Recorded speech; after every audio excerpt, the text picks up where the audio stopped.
Good afternoon, dear students. My name is Professor Goldie Saini, CSE Department, SIRT Excellence. Today, we will discuss syllabus of software architecture, scheme of software architecture, and introduction of software architecture. So let's start now. First of all, we will discuss scheme of software architecture. So this is the scheme of software architecture of 7th semester. In the software architecture, we have total 150 marks. So 70 marks is end sem. End sem means जो आपका exam होगा, final exam होगा, उसके 20 marks आपका mid term का रहेगा and 10 marks रहेगा quiz and assignment का, और जो 30 मार्क्स रहेगा वो रहेगा आपका practical viva. Then 20 marks is for lab work. Okay, so total 150 marks. Then we will discuss what are the outcome of software architecture. Means अगर हम सॉफ्टवेयर आर्किटेक्चर पढ़ रहे हैं 7th सेमेस्टर में, तो उसके आउटकम्स क्या क्या हैं. मीन्स उसको पढ़ने से हमें क्या फायदा होगा, क्या क्या रिजल्ट निकलेगा उस सब्जेक्ट को पढ़ने से. तो we will discuss. There are 4 outcomes of software architecture. First is describe the fundamental of software architecture, quality and terminologies. Then understand the fundamental principle and guideline for software architecture, design architecture, style, pattern and framework. Next, use implementation technique of software architecture for effective software development. Fourth is apply core value and principle of software architecture for enterprise application development. So conclusion is that यदि हम software architecture बनाते हैं तो means हम focus कर रहे हैं quality software पे. मीन्स हमारा जो सॉफ्टवेयर बने वो क्वालिटी सॉफ्टवेयर बने, तो ये मेन फोकस है. Okay, then let's we start syllabus of software architecture. So there are 5 units in software architecture as usual. In the first unit, we will discuss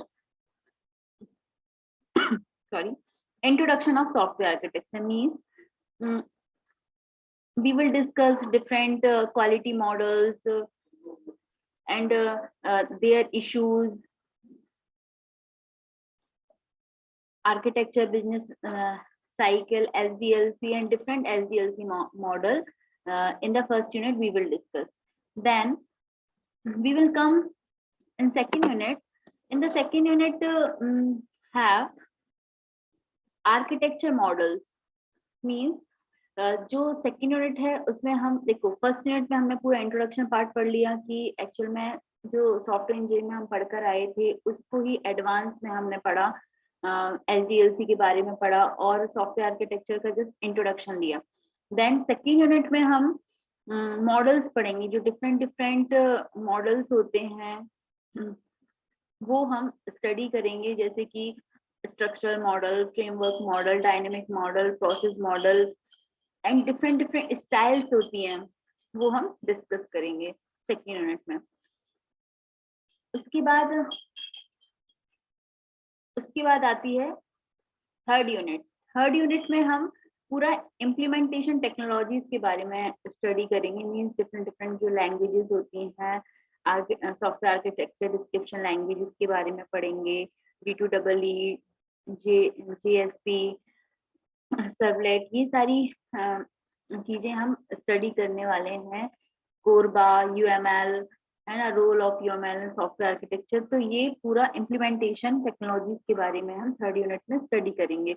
means जो इन्होंने design किया है syllabus वो बहुत ही बढ़िया डिजाइन किया है कि हम यदि कोई भी पर्सन जो है अगर सॉफ्टवेयर बना रहा है तो कौन कौन से डिफरेंट फेजेस को फॉलो करेगा और कौन कौन सी टेक्नोलॉजीज को यूज करेगा, कौन कौन से आर्किटेक्चर मॉडल को बनाएगा, है ना। तो बहुत ही बढ़िया सिलेबस है।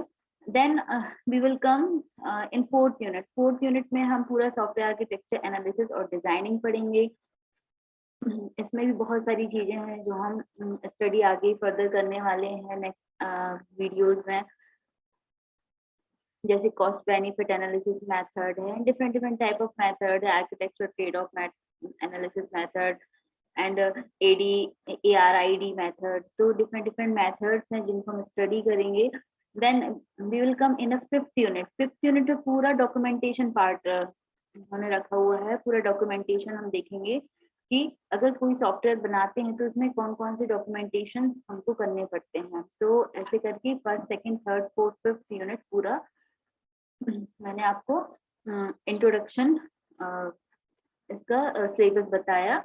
ओके, अब नेक्स्ट जो हमारा वीडियो होगा तो उस वीडियो में हम पूरा सॉफ्टवेयर आर्किटेक्चर का इंट्रोडक्शन पार्ट पढ़ने वाले हैं। Thank you so much to all of you.